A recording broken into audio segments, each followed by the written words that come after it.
Siapkan hatiku Tuhan untuk dengar firman-Mu saat ini.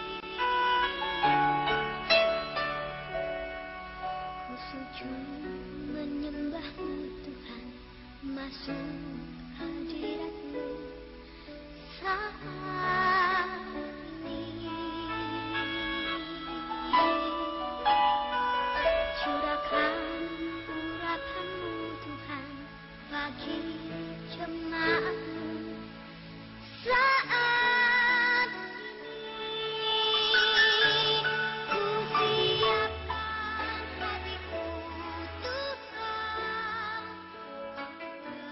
dengar firman-Mu. Saya ternyata di tempat ini dari Pani temanya itu kumpulan sendiri dari sudah bicara ya.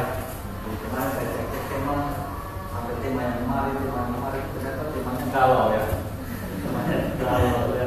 Berarti apa menarik kalau salah ya. Berartinya apa? Air mata tidak untuk selamanya. Oh iya. Bunyinya galau ya.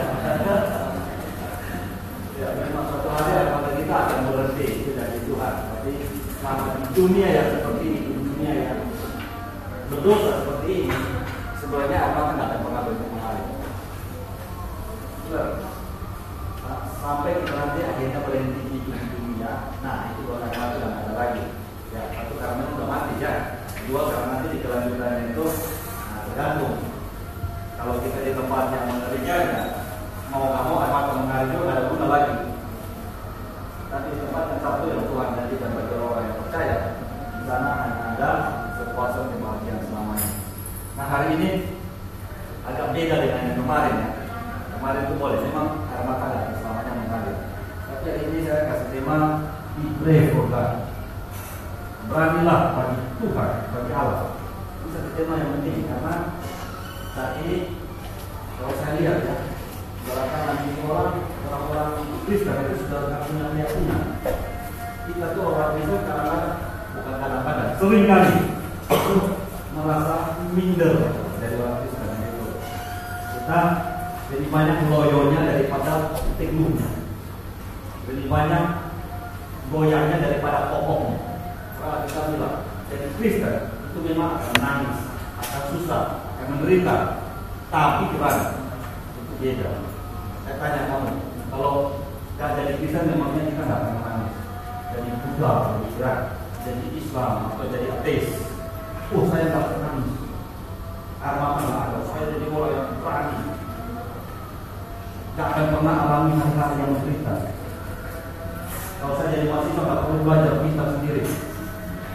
Nah ya, orang apa mau gak Kristen, mau Kristen, tetap belajar, tetap bertumbuh, tetap menangis, tetap keringat mesti bercucuran. Bahkan kalau paling dalam itu dalam mesti keluar. Sebagainya. Tidak ada satu orang pun di dunia yang berdosa ini dikecualikan dari semua itu, dikecualikan dari dosa, dari penderitaan dan dari kematian. Tiga hal sejak manusia pertama memilih untuk menolak Tuhan sampai hari ini dan sampai dunia ini berakhir. Tiga hal ini tidak akan bisa dihindari. Mau kaya, mau miskin, semua sama. Kaya itu dia boleh kaya, dia boleh makan dan sebagainya, tapi penderitaan tetap akan jalan. Yang bisa kan? Ini dunia berdosa. Ya, naik pesawat, kayaknya enak. Tiba-tiba juga kayak kemarin. Dua hari yang lalu kan, juga nggak tahu kemana. Mungkin makan UFO atau apa, kita nggak tahu. Nah, semua itu bisa terjadi pada semua orang. Ya, kecuali Kristen. Makanya orang bilang jadi Kristen susah. Saya nanya Pak, namanya lu kalau nggak jadi Kristen, namanya lu nggak susah. Ya kan? Oh ya, oke.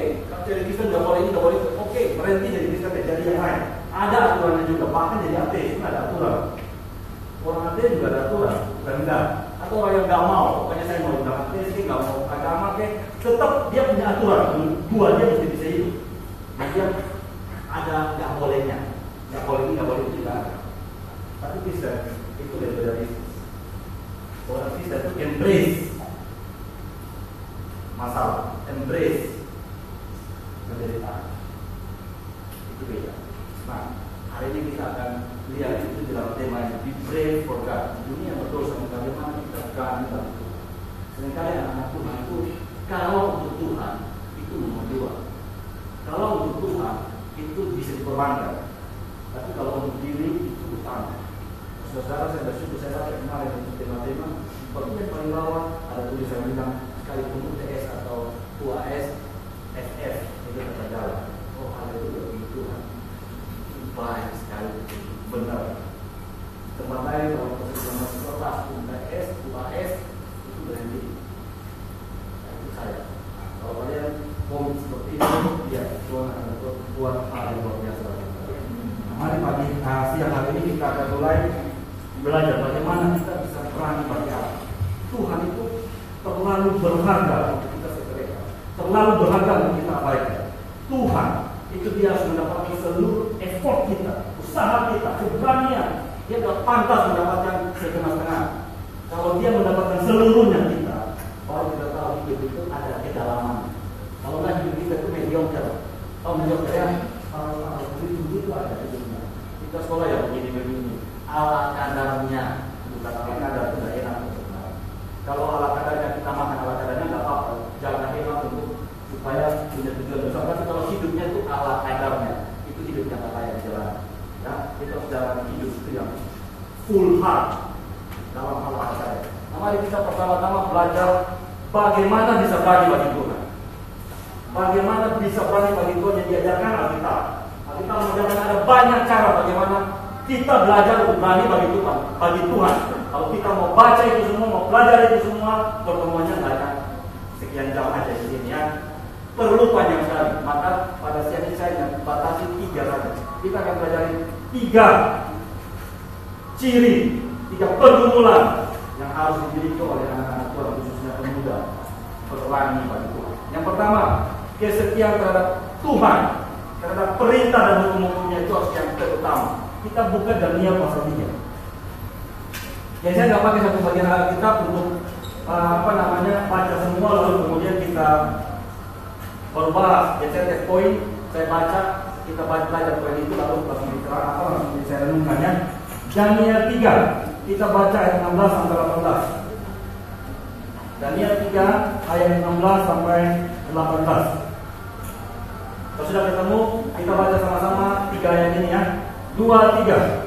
Lalu Sadrak, Mesak dan Abednego menjawab Nebukadnezar, tidak ada gunanya kami menjawab kepada Tuanku dalam hal ini.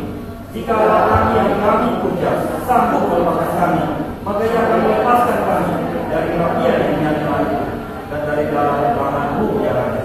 Tetapi seandainya kita dapat mengetahui ya raja bahwa kami tidak akan memuja dewa Tuanku dan tidak akan menyembah memasukkan Tuanku. Nah saudara, ini Sadrak, Mesak dan Abednego itu bukan orang yang fanatik. Saudara, orang Kristen yang sungguh-sungguh itu bukan fanatik. Fanatik dan sungguh-sungguh itu beda. Walaupun orang fanatik pasti sungguh-sungguh. Orang sungguh-sungguh mungkin fanatik, tapi bisa enggak. Orang fanatik itu buta. Orang fanatik itu dia prinsipnya itu adalah pokoknya saya pegang ini benar, kamu nggak boleh dengan salah. Kalau kamu nggak salah, kamu itu musuh saya. Kamu harus pasti. Itu fanatik. Fanatik itu dia sendiri nggak ngerti. Yang dia percaya dia nggak ngerti sebenarnya. Tapi karena pokoknya sudah dibilang oleh ketua adat yang bilang itu benar, maka dia bilang itu benar. Kalau dia bilang itu benar, dia bilang pokoknya maka semua harus itu bilang benar. Kalau ada yang bilang itu nggak benar, maka dia musuh. Itu fanatik. Kristen nggak fanatik. Kristen itu kita harus tahu. Saya percaya kenapa? Saya tahu kenapa. Maka saya percaya itu. Waktu saya percaya itu ada yang bilang itu salah. Mari kita diskusi. Kamu nggak bisa tunjukin salahnya. Kalau kamu bisa tunjukin salahnya, saya juga akan punya hak untuk membantah penjelasan kamu, untuk membantah serangan kamu. Kita uji bantahanmu dan seranganmu dan bantahan saya. Kita bisa uji. Itu orang itu siap untuk itu. Orang itu berani untuk itu. Nah, Sadrak, Mesak dan Abednego ini bukan fanatik. Mereka jelas-jelas tahu, kenal Yahweh. Mereka tahu. Kalau kita baca di pasal 1 kitab Daniel, waktu mereka datang ke tempat Babilonia, itu mereka datang sebagai budak, ditawar, itu diikat, diangkat, kaki tangan diikat. Mereka diperlakukan seperti binatang sampai di sana ternyata mereka cinta, maka dipakai untuk menjadi penolong bagi raja. Tapi ketika mereka lihat keadaan yang mereka alami, Ada Nebuchadnezzar punya kekuasaan, dia yang menentukan segala-galanya. Nah, ini kalian lihat Tuhan di balik semuanya. Kalian baca di kitab Daniel pasal pertama dan di ayat pertama dikatakan kalau yakin bermasalah dengan Tuhan. Tidak berarti Tuhan maka Tuhan buat mereka kepada Tuhan yang buat. Bukan Nebuchadnezzar dengan alamiah kekuatannya sendiri berhasil membuat orang Israel jadi budak. Tidak. Dia Nebuchadnezzar memang berhasil dalam suatu pengertian. Kelihatannya begitu, dia berhasil. Fenomenanya begitu. Tapi pada intinya itu karena Tuhan serahkan. Kalau Tuhan tidak serahkan, Nebuchadnezzar tidak bisa. Nebuchadnezzar itu hanya sebagai sarana, alat saja. Nah, Bapak Ibu Saudara kalau baca mereka di bagian kita bagian kelihatan sekali nanti itu dan ketiga temannya itu berani menentang raja. Kenapa? Karena mereka melihat Tuhan yang besar. Sampai di bagian ini, Saudara, sampai di bagian ini mereka tetap lihat Tuhan. Nebuchadnezzar bilang semua kalau kita baca di situ suku, bangsa, bahasa dan semua orang yang ada di kerajaanku waktu dengar bunyi kecapi, rembang, gabus, sedang dan berbagai bunyi-bunyian sembah aku yang kuat. Tapi tiga orang ini. Kenapa? Saudara, karena mereka lihat Tuhan yang besar. Itu sebab kesetiaan mereka yang sudah mereka cantilkan kepada Tuhan itu. Mereka lekatkan kepada Tuhan itu tidak dihilangkan sama sekali. Mereka berani bertindak sebaliknya. Mayoritas semua gemetar terhadap perintah raja, dekret raja. Tapi mereka berani. Kenapa? Karena mereka tahu kesetiaan yang utama itu pada Tuhan, bukan pada pemerintah. Sekarang selama pemerintah itu menjalankan fungsinya sebagai pemerintah, kita harus berkata. Tapi ketika dia melawan Tuhan, kita harus berani berbeda. Nah, saudara, kalau kita lihat kita Daniel, pemerintah hanya ada itu semua berdasarkan satu, baik Nebuchadnezzar, Nabi Darius, Nabi Belshazzar, Nabi terakhir Kores. Tapi Alkitab mengatakan bahwa mereka itu tetap sah. Tuhan pun memakai mereka sebagai alatnya untuk mengatur masyarakat pada saat itu.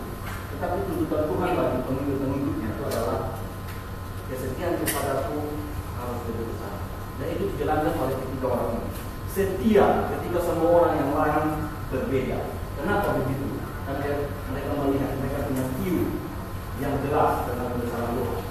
Dengan mereka pikir mereka berani ambil tindakan, ambil posisi yang bertentangan. Saudara, sekarang ini berapa banyak orang yang kita bisa jumpai seperti ini. Di tengah-tengah mayoritas yang menekan, mayoritas yang harusnya sedang ke arah barat, dia berani ke timur. Yang ke utara, dia berani ke selatan. Bertentangan yang mayoritas. Siapa yang pernah kita lihat seperti ini? Ikan mana yang kita harus saudara? Ikan apa harus yang bisa ikut saja? Ikan mana? Ikan apa? Ada namanya enggak? Mati. Dan mati kita tahu harus ikan hidup. Tidak mungkin. Kalaupun dia ikut dia sekarang mati mesti ada tempat ya. Sedikit ya. Tapi kalau ikan mati itu harus. Sekarang kalau kita jadi orang kita yang mati maka harus dunia ya membawa kita kemana saja harus membawa kita. Hari ini banyak orang mudah berayapkan dengan kita. Keyakinan itu sudah ada pada saat itu. Sehingga akhirnya ngomong apapun takut salah, ngomong apapun takut nggak bisa, buat ngambil keputusan nggak bisa. Semua kayak apa ya, harus punya alternatif banyak begitu. Nanti saya akan bahas ini. Orang yang suka banyak alternatif itu sebenarnya orang yang kasihan, ya. Nanti kita akan lihat sebentar lagi. Nah di bagian ini yang penting adalah kesetiaan. Saudara, apalagi ketika anak muda ya, seberapa setia kita menjaga hidup kita bagi Tuhan. Kesucian hidup bagi Tuhan. Perempuan, laki-laki, ini zaman yang sepertinya itu barang rusak, obsolete stuff, barang rusak. Tapi saya tahu sampai dunia itu kiamat, sampai Tuhan datang kembali itu selalu ada. Kita yang tidak rusak dalam Tuhan akan masuk. Sama seperti sahabat yang sedang bermegah. Kesetiaan kepada Yahweh itu bukan masalah hukum Musa zaman dulu. Itu bukan masalah kau bapak leluhur kayak saya yang ratusan tahun lalu. Update-nya sekarang ini kita di Babel nih. Ini modern nih. Ini Babel. Ini banyak iPad di sini sekarang. Banyak BlackBerry, banyak segala macam yang bisa kita nikmati. Ngapain ngurus-ngurus hukum Musa? Ini Babel. Mereka enggak. Itu enggak sesuai. Itu enggak kuno. Itu update. Itu yang membuat hari ini saya masih ada. Itu yang membuat bahkan Babel itu ada utama itu. enggak, itu yang benar. Mereka setia. Satu kali ada satu sekolah SMA, itu saya baca di sebuah buku, itu benar-benar kesaksian. Semua kelas itu perempuannya sudah kafir. Ada satu yang kafir, hanya satu yang kafir. Tiap kali dia tertekan, teman-temannya ngomong, aku nolu. Kenapa lu gak nikmati? Aku gitu mau tiap hari didorong supaya dia juga merasakan yang mereka rasakan. Atau kamu kuno jaga fitrimu. Jadi orang seperti kamu itu barang langka dan kami gak suka, lucu, kamu lain sendiri. Mereka kecilin dia. Kalau kamu mau berteman dengan kami, kamu harus sama dengan kami. Orang ini gak mau. Tapi mereka bilang, kalau mau berteman sama kami, kamu harus seperti kami. Dan dia gak mau. Mereka kecilin. Tapi di satu sisi mereka pengen dia kemana sama mereka terus. Aneh ya, itu dia kayak gitu. Dia nolak kita, tapi pengen kita juga tetap sampai ke dunia. Dan kita juga lama-lama hanya kepingin sama juga. Tapi perempuan ini luar biasa. Sampai seperti dia di desa sedemikian rupa, dia ngomong. Dia bilang sama mereka begini. Saya 5 menit aja bersama dengan kalian. Saya tunggu di sana lagi. Langsung begitu. Saudara, kita bisa berdoa. Jangan mengeluh ya. Semua sudah merusak kita. Kalau saudara sudah rusak, sudah pernah bikinnya dari bertobat, Tuhan dari second chance ketika kita dengan Tuhan. Tapi kalau kita belum seperti itu, jangan coba-coba seperti itu. Saya beritahu, yang kuno itu yang diberikan oleh setan. Yang setan tawarin itu kuno, benar. Saya alami juga. Kuno semua itu gak akan menambah apa dalam hidup. Maka mengosongkan hidup kamu. Siapa bilang orang kalau seks bebas itu dia bahagia? Gak usah nikah. Atau kalau sampai nikah gak usah ada anak. Orang sekarang itu takut komitmen. Nanti saya akan bahas itu lebih jauh. Takut komitmen. Ini mengerikan sekali teman-teman. Orang semua itu jadi suka jadi orang anonim. Ke gereja juga mau anonim. Takut komitmen, takut melayani di gereja kan? Maka di gereja benar di gereja besar. Gua pergi 2000 di sana dengan firman, habis sudah bye-bye. Belum lagi saya datang lagi. Daripada saya itu terlalu dikenal, nama saya ada tercatat, dan kemudian saya diminta pelayanan ini dan itu. Di gereja pun saja orang nggak mau ini. Kalau persahabatan juga sekarang, pacaran nggak mau komitmen. Pacaran sama dia, lalu kamu kalau nikah akan mirip kan? Pak kita berani coba. Enak aja belum coba. Coba tapi jalannya udah menentukan. Itu namanya coba. Itu siap sekali. Nanti saya akan bahas lebih lanjut ya. Jadi yang pertama, setia kepada Tuhan. Kamu kalau setia kepada Tuhan, kamu tanam hatimu setia kepada Tuhan. Kamu baru tahu programnya itu ada. Kalau enggak kamu hanya rasa itu zamannya di Ponorogo ratusan tahun yang lalu. Zamannya kalau kamu masih zamannya sekarang, zamannya Soekarno puluhan tahun yang lalu. Nah, keberanian itu masih relevan. Kalau kamu nggak punya keberanian, kamu orang yang kasihan. Keberanian itu salah satu itu adalah masalah kesetiaan. Kepada siapa kamu akan jaga kesetiaan? Kalau kepada diri, maka sebenarnya kamu nggak berani. Kamu orang pengecut, orang yang takut karena semua pengen jaga diri, pengen hindari diri dan segala macam. Jadi cengeng. Orang cengeng itu orang yang unrealistis. Orang yang realistis itu dia tahu susah. Saya tahu susah, tapi saya akan bicara. Saya tahu saya kalau sedang jalan bahaya, bisa ditabrak mobil. Tapi kalau saya nggak sedang jalan, saya nggak sampai seberang. Tapi kalau orang cengeng itu ada mobil bebas itu, pasti. Kalau mau melangkah, itu orang-orang yang cengeng. Orang-orang yang cengeng itu mudah dihajar. Sebenarnya kalau kita menghindari kesulitan menghindari kita. Ya kan? Memangnya kalau kita nggak mau menderita lalu menderita bilang, aduh, kamu korban yang nggak enak ya, aku pergi aja deh dari kamu. Kita menghindari perintah tetap menderita, menghindari kesulitan tetap menderita. Benar atau betul? Jadi kita harus setia kepada Tuhan. Ini kesetiaan kepada Tuhan inilah yang membawa kita sampai ke surga, yang membawa kita sampai tujuan hidup kita, yang membawa kita sampai kepada tempat yang kita impikan. Semua orang impikan kebahagiaan, bukan impikan kesenangan, sukacita, kepuasan. Berapa banyak orang yang sampai? Kalau lalu sedikit, karena 5 orang yang pergi sampai ke seberang seluruh dunia. Tapi saya berdorong saudara, jangan melintas ke apa. Apa yang jadi melintas? Tapi semua menuju neraka. Ya, Tuhan bilang jalan yang sempit sama jalan yang lebar dan sempit, liku-liku, berat, susah, tapi sampai. Yang besar kelihatannya enak, mulus jalannya, nggak ada masalah, nggak ada rintangan, tapi akhirnya jurang maut. Sekarang ini mayoritas sebenarnya inilah yang berbeda. Kalau memang itu beda. Ya. Yang kedua, hubungan dengan Tuhan itu yang terpenting. Tadi kesetiaan kepada Tuhan terutama karena hubungan dengan Tuhan itu yang terpenting jika kita bisa berani bagi Dia. Mari kita buka Daniel 6 ayat 11. Daniel 6 ayat 11. Kita baca sama-sama satu ayat ini. Daniel 6 ayat 11, 1, 2, 3. Ini didengar Daniel bahwa setiap perintah itu telah dibuat, inilah yang terbenarnya. Bahkan atasnya ada 3 terbuka ke arah Yesus. Kami saya berlutut berdoa serta memuji Allah seperti yang biasa dilakukan.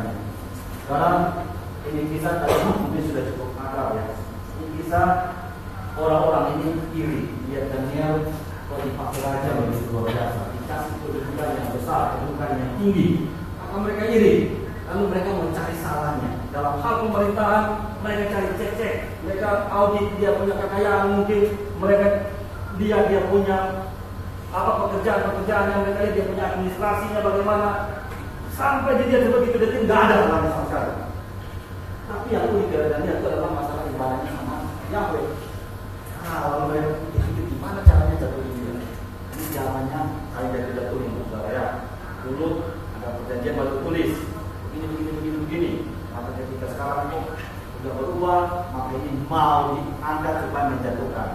Dulu katanya segini loh, tapi kok nggak di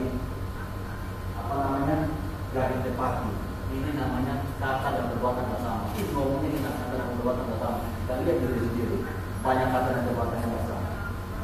Begitulah manusia, sama dari zaman dulu di pemerintahan dimanapun, jatuh-jatuh jegal-jegalan itu malah dapat makanan semua pekerja pemerintahan. Nanti kalian akan masuk di dunia saya kalau pekerja kalian akan tahu itu ya. Mungkin sekarang sudah tahu makanya di dunia manusia. Jegal-jegalan, jatuh-jatuhan, saat itu juga seperti itu. Daniel mau dijatuhkan, caranya bagaimana? Cek semua pekerjaannya, dilihat semua pekerjaannya, top, bagus semua, nggak ada yang salah, semuanya beres, nggak bisa disalahkan. Orang ini setia, kita bilang dia setia kepada raja, setia kerja luar biasa, excellent, unggul dari semua. Tapi satu hal, dia punya kebiasaan menyembah. Wah ini, saya ingin titik lemahnya dia. Nah, saudara-saudara, mereka bodoh sekali, karena mereka tidak punya pengenalan Tuhan. Mereka hanya orang secara horizontal. Justru sebenarnya yang mereka kira titik lemah itu titik kekuatan Daniel.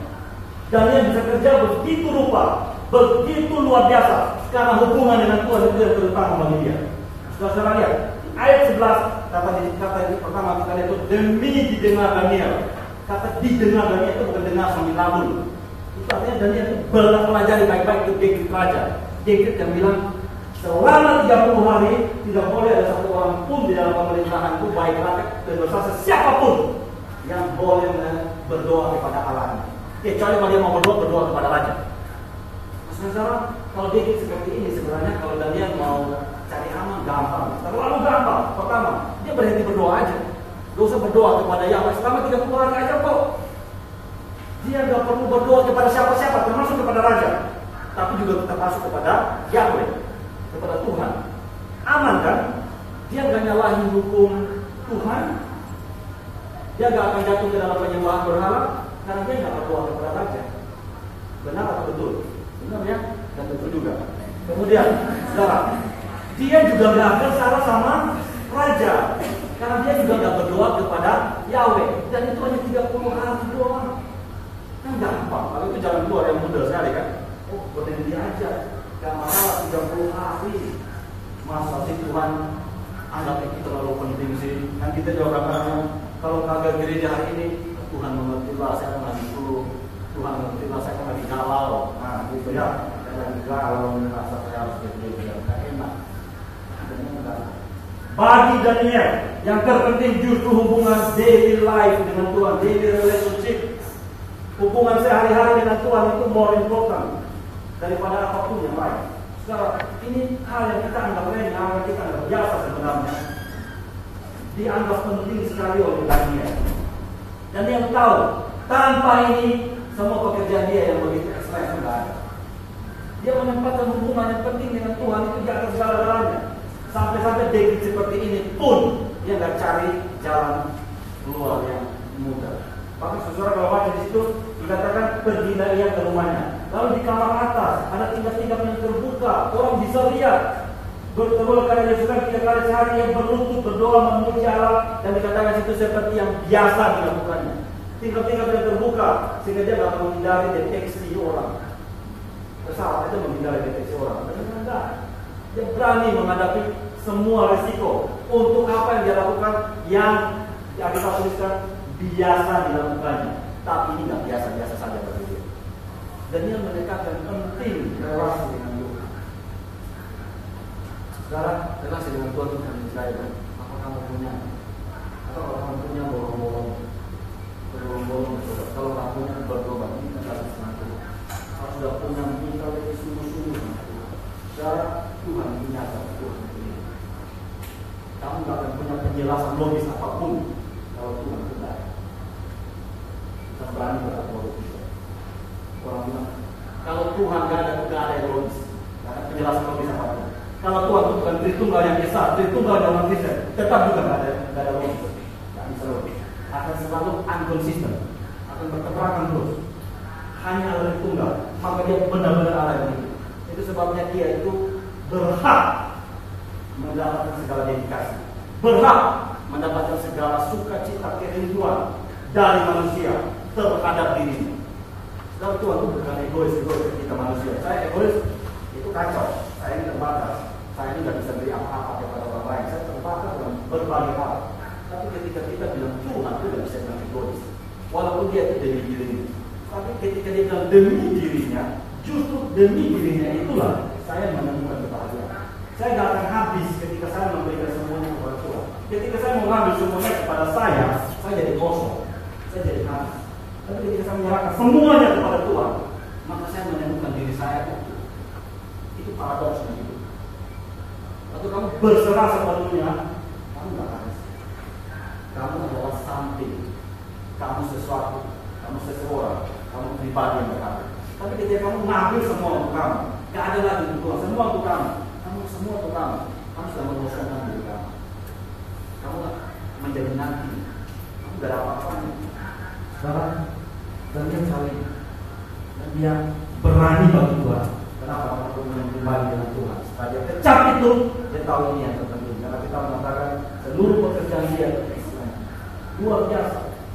Sekarang yang penting itu bukan di mana kita berada, tapi di mana kita menuju. Itu jauh lebih penting. Sekarang nggak perlu di mana berada. Sekarang nggak perlu dia di luar negeri untuk kita. Banyak orang juga di luar negeri untuk kacau. Ada orang teman saya 8 tahun di Amerika.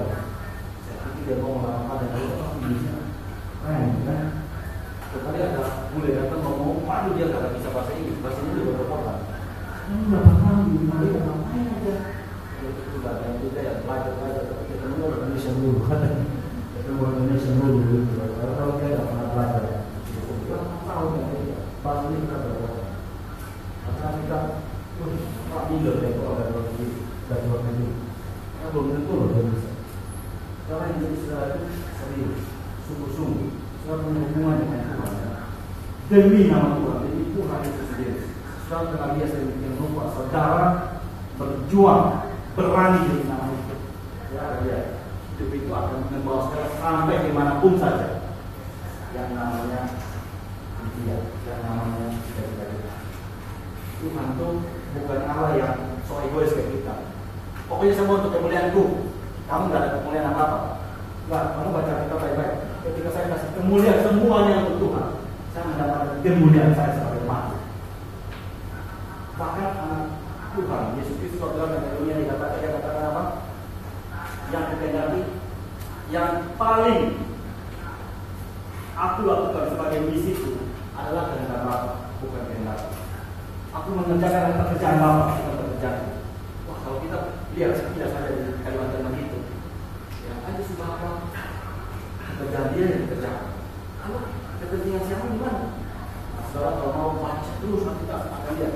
Yesus bilang di dalam hal itulah aku bahagia. Aku bersuka cita. Maka dia berani berdoa kepada Bapa. Bapa, permuliakanlah anak padamu seperti kemuliaan kepada dia itu sebelumnya jadi. Berarti ada kemuliaan. Dan Yesus Kristus itu memberitahu kepada kita juga bahwa apa yang kita akan rendah di dunia itu malah diangkat di dalam Allah, yaitu sebagai hamba. Yesus datang bukan untuk dilayani, melainkan untuk melayani. Wah, kata melayani seolah sesuatu rendah. Kalau saya melayani dia, berarti dia lebih tinggi dari saya. Kalau begitu saya ini rendah, saya ini tidak ada apa-apanya. Tapi Yesus Kristus bilang, enggak. Kalau kamu tahu kebenaran, kamu kenal aku, melayani itu justru samping. Melayani itu sesuatu, melayani itu berharga sekali. Bahkan manusia datang pun untuk itu. Sekarang itu Allah kita berani jadi pelayan. Kenapa? Karena dia tahu hubungan dengan Allah, relasi dengan Allah itu terpenting. Dan ya, mereka tak pernah merasa diri budak di mana mereka sebenarnya juga budak. Kenapa? Karena mereka terus belajar. Kita kadang-kadang minor di tempat-tempat di mana kita berada. Itu dia kita minor. Di sini mayat atau minor? Minor. Tapi sekarang harusnya bisa bersuara. Sekarang harusnya bisa menyatakan bahwa kami di sini kontribusi kami paling besar, bukan kecil. Nah, itu yang bisa terjadi kalau kamu menilai dan value Tuhan itu ya salah.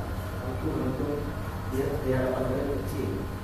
Kalau Tuhan itu di dalam pikiran itu keren, maka manusia itu akan besar sekali. Kamu akan bilang aku, rekor kamu kan bukan Kristen. Pokoknya yang kita pikir itu selalu yang lucu semua. Semua pikiran kamu kita akan dibatasi di sini, kita akan dilawan di sini, kita akan disusahkan di sini.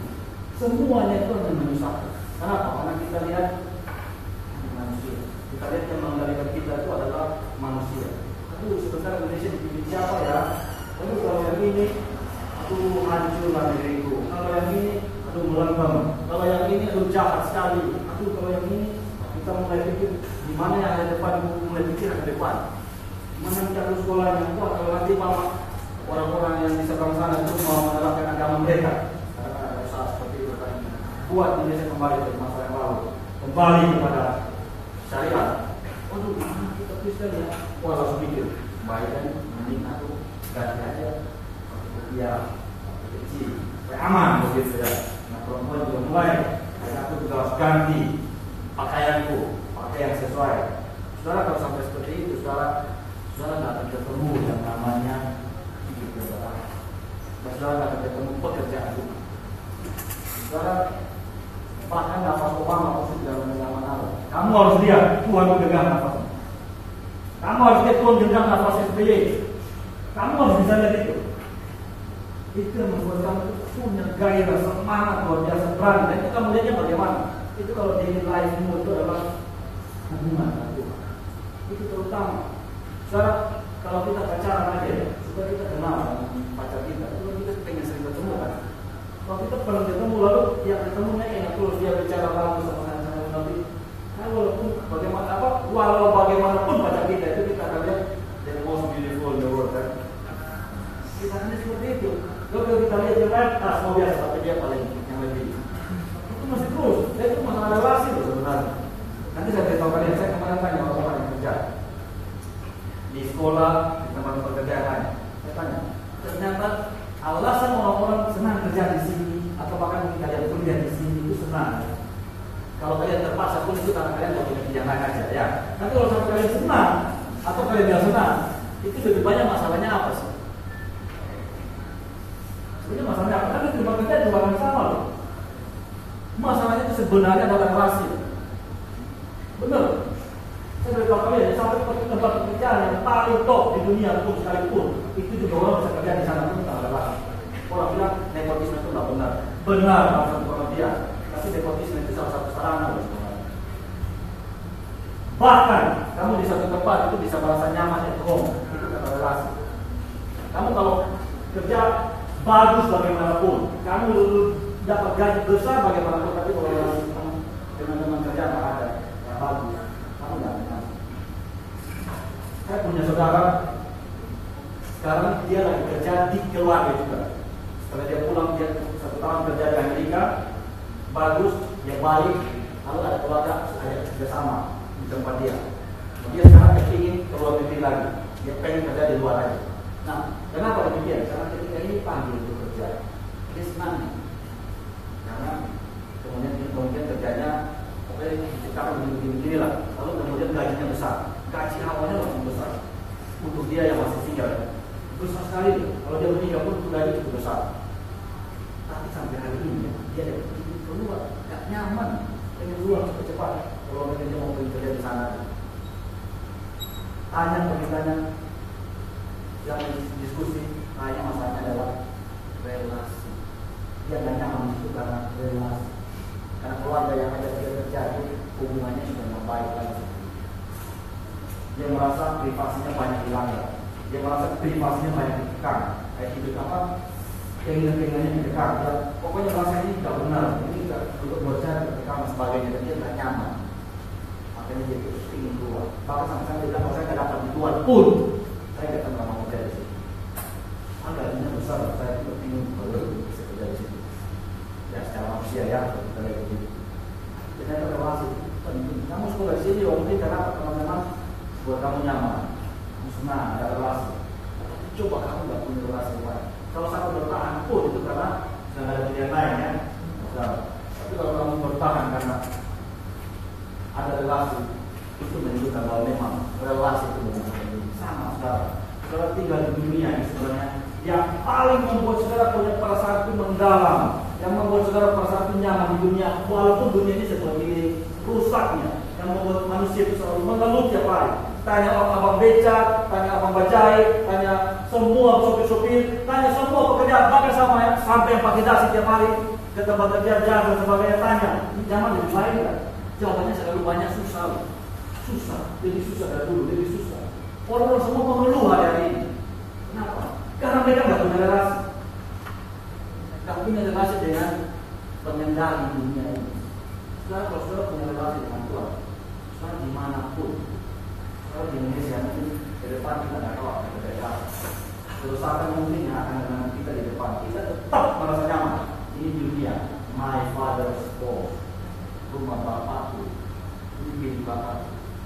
Walaupun sekarang Indonesia tidak ada apa yang Indonesia akan ada orang percaya, tapi Indonesia semua. Tapi dunia ini pun kita sudah bisa merasakan rumah Bapak. Kalau kita punya relasi dengan pemilik, sekarang bayangkan kalau saudara punya relasi baik dengan rektor di sini. Wah itu enak ya. Buat apa pun rekornya bilang pokoknya kalau kamu buat saya setuju deh. Wah itu kamu kadang-kadang akan lulus. Lulus saja di sini ya. Memang relasi itu penting sama dunia. Kalau kita punya relasi dengan Tuhan. Yang ketiga, bagaimana kita bisa belajar untuk berani bagi Tuhan. Tujuan hidup kita orang Kristen itu memuliakan Tuhan. Maka yang ketiga ini adalah tujuan hidup ini ya, kemuliaan Tuhan harus lebih penting daripada hidup kita sendiri. Walau kita bisa berani bagi Tuhan. Mari kita buka Kisah 20 ayat 24. Kisah Para Rasul 20 ayat 24. Sampai jam berapa ya?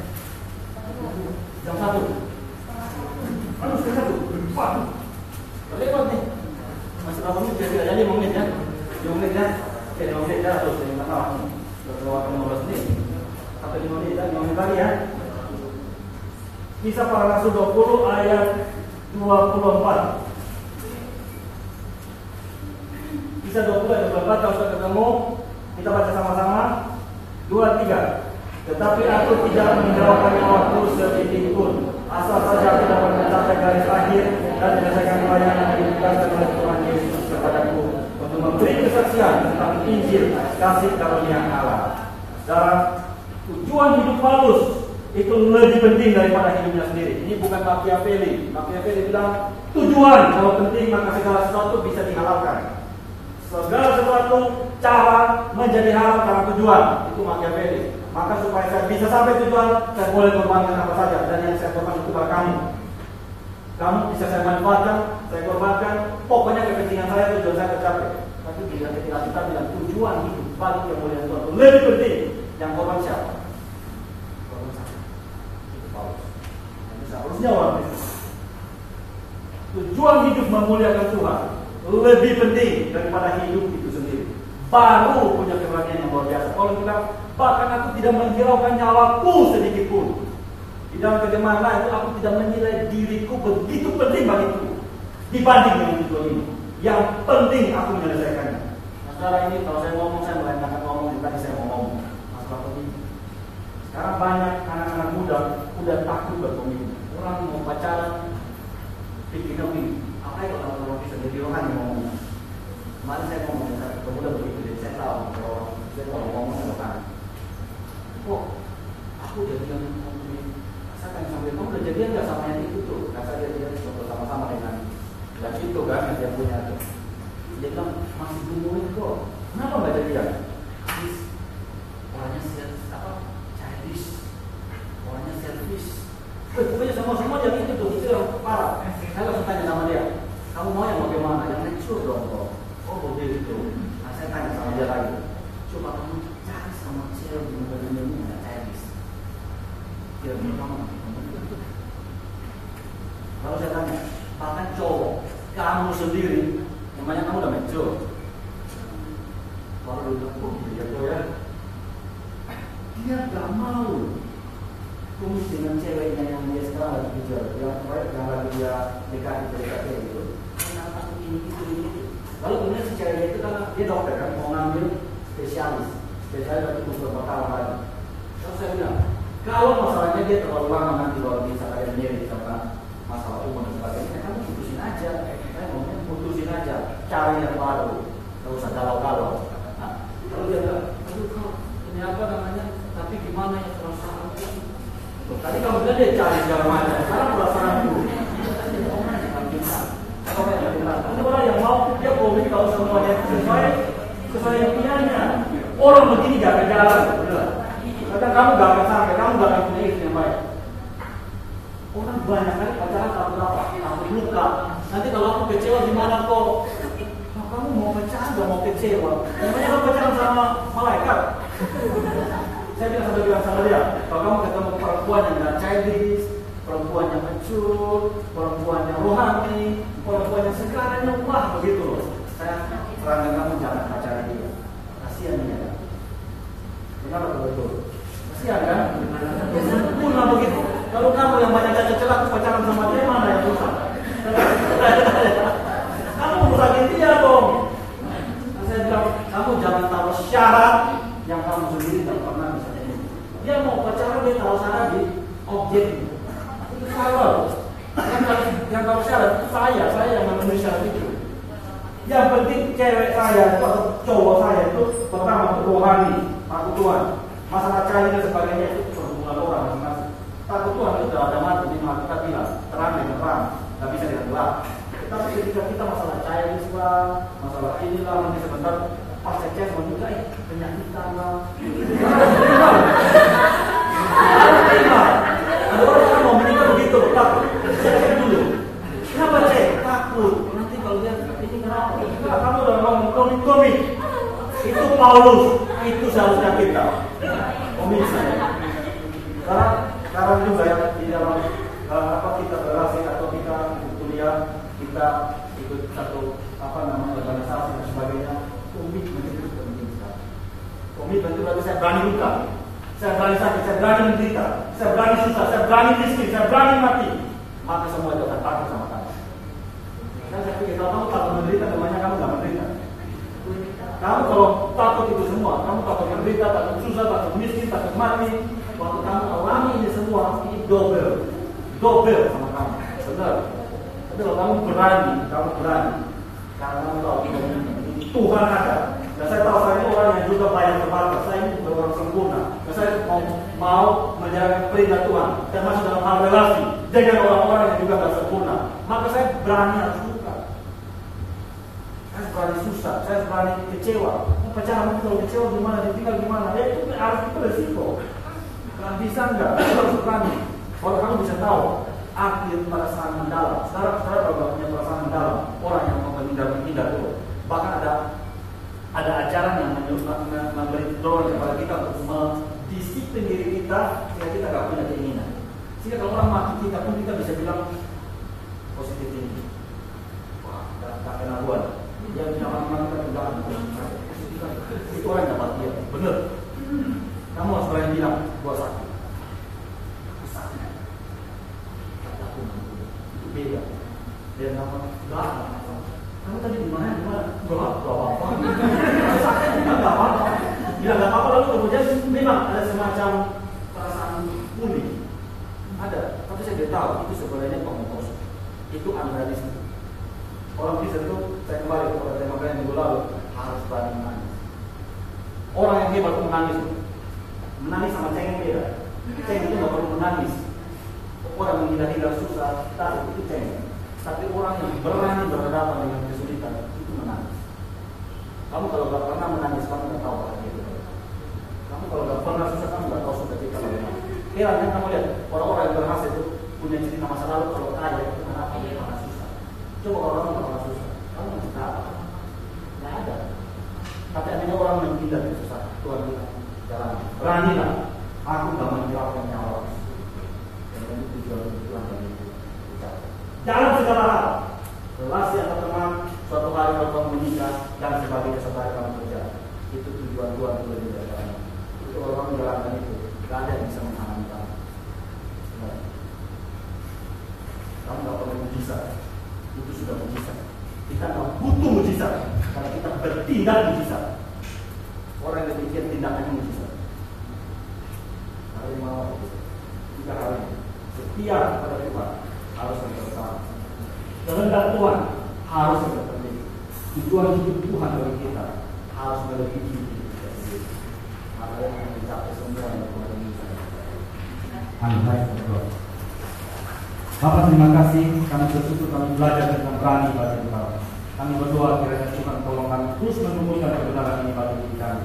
Tolong kami bertumbuh karena mengenal Engkau adalah segalanya. Mengenal Engkau itulah keselamatan. Mengenal Engkau itulah hidup. Mengenal Engkau itulah kebahagiaan. Tolong kami sejak muda sebagai mahasiswa, kelak sebagai orang-orang yang terima dalam masyarakat.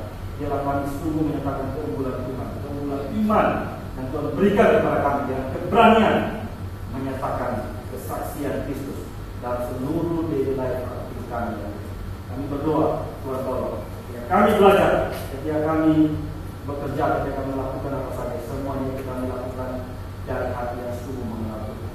Sehingga semua yang muncul itu adalah excellent, itu adalah yang terbaik dari Tuhan. Kami persembahkan bagi.